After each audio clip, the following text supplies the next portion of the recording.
Hello వస్తుంది. Yeah hello okay వినిపిస్తుందా? Sir, కొంచెం ముందుకి. Thank you sir.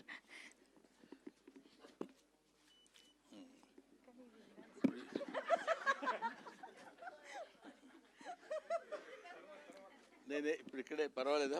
పర్లేదు సార్. లేదు సార్.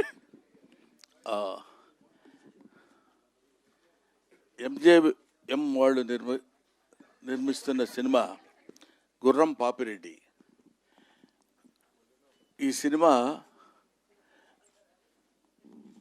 మురళీ మనోహర్ రెడ్డి దర్శకత్వం వహించే ఈ సినిమా, ఇతను అంటే నాది ఒక ఈ మొత్తం సినిమాకి నడిపించేటువంటి కథ నడిపించి దాన్ని ప్రేక్షకులకు తెలియపరిచేటువంటి ఒక జడ్జి క్యారెక్టర్ నాది. చాలా డిఫరెంట్గా కొత్త పద్ధతిలో కొత్త పందాలో, బహుశా మీరు ఈ ట్రైలరు ఇవి చూసినప్పుడు మీకు అర్థమై ఉంటుంది. ఒక నూతనమైనటువంటి పద్ధతిలో ఇప్పటికి కావాల్సిన యంగస్టర్స్కి కావాల్సినటువంటి ట్రెండ్లో ఈ సినిమా తీశాడనిపించింది. కథ కూడా చాలా డిఫరెంట్గా ఉన్నటువంటి స్టోరీ గుర్రం పాపిరెడ్డి అని. అందులో మా ఇది అతని పేరేంటి, జీవన్.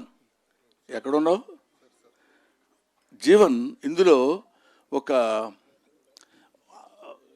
ఇంపార్టెంట్ క్యారెక్టర్, అంటే సాలిడ్గా ఉండే క్యారెక్టర్. అందులో కూడా క్యారెక్టర్ కూడా అట్లాంటిదే.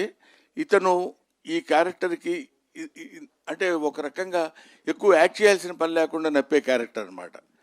సో ఈ జీవన్ రెడ్డి ఇలాగా ఇప్పుడు వీళ్ళందరి గురించి చెప్తుంటే ముఖ్యంగా ఈ సినిమాలో స్పెషల్ అట్రాక్షన్ యోగిబాబు. యోగిబాబు నేను మా కాంబినేషన్ లేదు, కానీ యోగిబాబు ఈ సినిమాలో చాలా హిలేరియస్ కామెడీ చేశాడు. ఆ తర్వాత కసిరెడ్డి అండ్ వంశీ వీళ్ళందరూ ఈ సినిమాలో వాళ్ళ క్యారెక్టర్స్ అద్భుతంగా ప్రదర్శించినటువంటి సినిమా. వాళ్ళ అంత బాగా చేయటానికి ఉపయోగపడినటువంటి వాళ్ళు చేయించుకున్నటువంటి వ్యక్తి దర్శకుడు. ఇది పోతే ఇంకా మీరందరూ చూస్తున్నారు, నేను కూడా చెప్దామా వద్దా అనుకునే ఇద్దరు క్యాండిడేట్లు ఉన్నారు కదా. హీరోయిన్ గురించి చెప్పడేంటి, వీళ్ళందరి గురించి చెప్తున్నాడంటేనే. హీరోయిన్ మిస్టర్ చెప్పబోయే దానికి కూడా మొహపడతావు ఎందుకు, వేరేగా చెప్పమంది. మిస్టర్ నరేష్ అండ్ ఫరియా, వీళ్ళిద్దరూ నాకు ఫస్ట్ డే షూటింగ్లో కలిసినప్పుడు ఇతనేమో చిన్న బాల్డ్ హెడ్తో వచ్చాడు.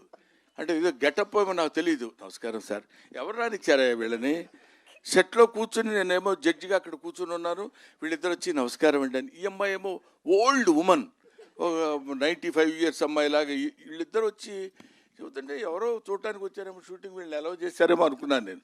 ఆ తర్వాత తెలిసింది చాలా డిఫరెంట్గా డిఫరెంట్ క్యారెక్టర్స్తో డిఫరెంట్ గెటప్స్తో వీళ్ళు కనపడతారు. చాలా దాన్ని ఏమంటారు, మనకి ఒక నావెల్గా కొత్త రకమైనటువంటి సినిమా మనం చూస్తున్నామన్న ఆ భావన మనకు కలిగే విధంగా అద్భుతమైనటువంటి సినిమా తీశాడు మురళీ మనోహర్ రెడ్డి.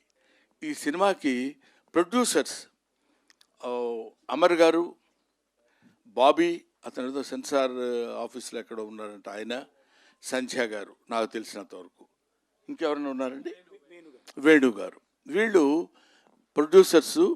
ఈ సినిమాకి ఎంత కావాలంటే ఎంత ఖర్చైనా పర్వాలేదు, ఒక అద్భుతమైన సినిమా తీయాలి, దాన్ని ప్రజల్లోకి ఎలా తీసుకెళ్లాలనే విషయంలో ఎంతో కష్టపడి ఒక చిన్న పాయింట్ దగ్గర కూడా దర్శకుడు రాజీ పడకుండా, దాన్ని ఏమంటారు, ఏదో పర్వాలేదులే ఇది ఎలా ఉన్నా పర్వాలేదు అనేటువంటి భావన లేకుండా first frame to last frame వరకు అద్భుతమైనటువంటి సినిమా తీశాడు.